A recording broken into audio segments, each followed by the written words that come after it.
Have you ever witnessed someone truly flowing in their gifts? I mean, passionately pursuing their purpose.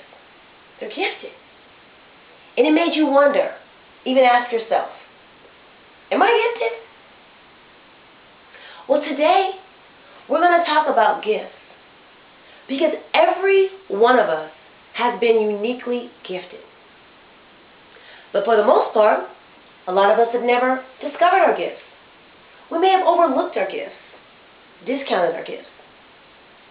Our gifts may not have been as obvious to us, or to our parents, to our teachers.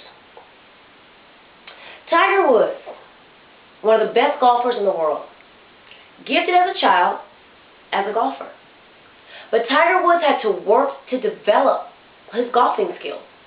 At one point, Tiger went on a long losing streak because Tiger was working on his swing. And working on his swing he did, because when Tiger returned from working on his swing, he became the best in the world. So first off, in discovering our gifts, we have to develop our gifts. I can remember when I was about 3rd grade.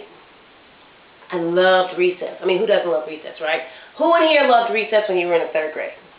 Exactly. But I hated when the bell was about to ring, because I knew it was time to head in to Mrs. Booker's class. And I hated Mrs. Booker's class because she made us read aloud. And I wasn't good at reading aloud. I would sit there in the back of the room, cowering, hoping I could just become invisible and praying that she didn't call on me. I'd be, please, please don't call on me today. Do not pick me to read out loud. I hadn't developed my skills. My reading skills were very poor. However, I had a natural gift and inclination to get out front. Pick me for anything else. Public speaking is probably one of the most feared things.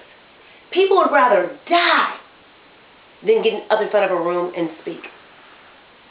I was always totally unafraid, except when it came to reading out loud, because I needed to develop that skill. So sometimes you just need to develop your gifts. Now what I'd love to do today is have some of you come on up here and check out our chart here.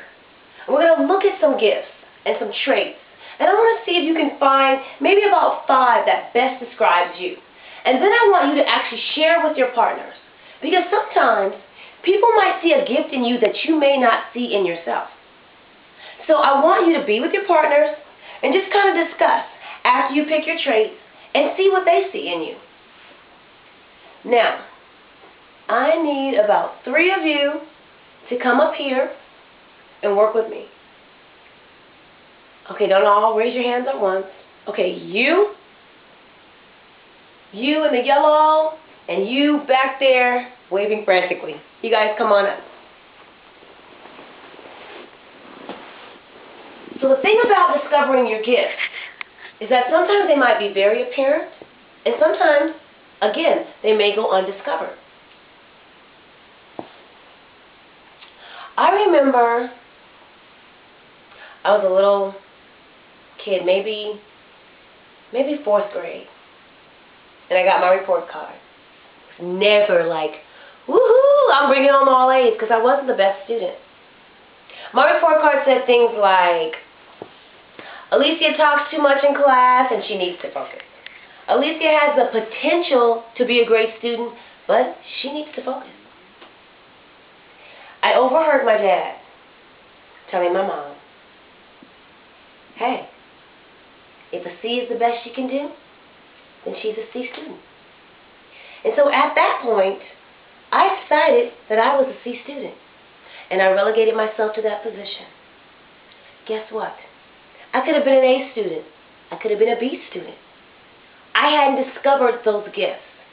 Later, I became a talented reader, great at spelling, all the things in school that I didn't think that I was gifted at. So that's the thing about your gifts. You might have a natural ability or inclination for something, but you have to develop it. I also played basketball when I was young. Not my gift. Not even going to try that one. I'm still amazed at how they get that little ball into that little hole. But anyway. So, the things that we need to remember in discovering our gifts. Look at the things that you're naturally good at. Can you just make people laugh? Are you unafraid to jump up in front of a crowd? Are you good with animals? Great with elderly? Do babies love you? Are you just really, really great at math or science or reading, doing research? Those might be your natural gifts. Opera singers. Tremendous drive and discipline to become an opera singer. It is said that it's 10% gift, 90% work. Look at Michael Jordan, one of the best basketball players ever. Michael Jordan was dropped from the team his freshman year. He actually determined that he was going to get back on the team and spent that summer working his heart out. So remember, in pursuing your gifts, work to develop the gifts that are within you. Search for that passion, that thing that you're passionate about. Pursue that purpose so that you can accomplish your dreams. Because we are all uniquely gifted. Big round of applause for our participants. Thanks for being with me today.